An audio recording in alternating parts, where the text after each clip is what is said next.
Page 51, the key of G major. The key of G major has one sharp in the key signature. So all the Fs are going to be sharped anywhere in the piece. All the Fs, no matter where they are. Okay. If they want a natural, an F natural, they have to put in a natural sign. Starting on G, ending on G, and you're playing all the white keys except the F sharp, because we have to follow our pattern. Whole, whole, half, whole, whole, whole, half. Whole, whole, half, whole, whole, whole, half. So we have the F sharp in there. Okay. So go do the scale on G major. 1 octave up and down is good. And do the arpeggio for G major also. 1 octave up and down.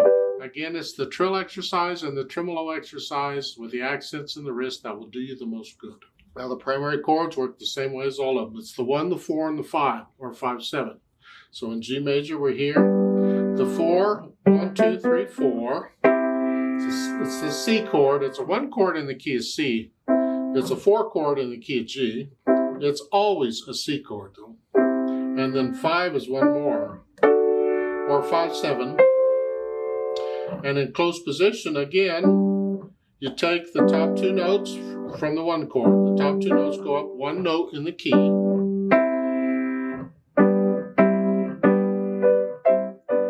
And for the 5, 7, you take in the top 2 notes in the position, and the bottom note goes down a half step. So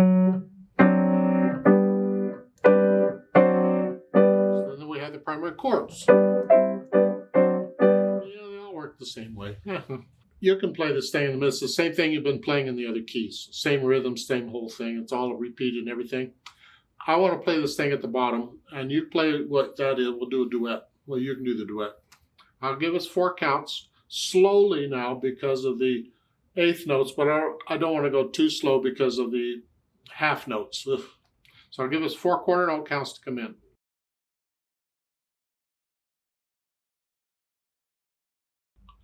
1 and 2, ready and go, and.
Three,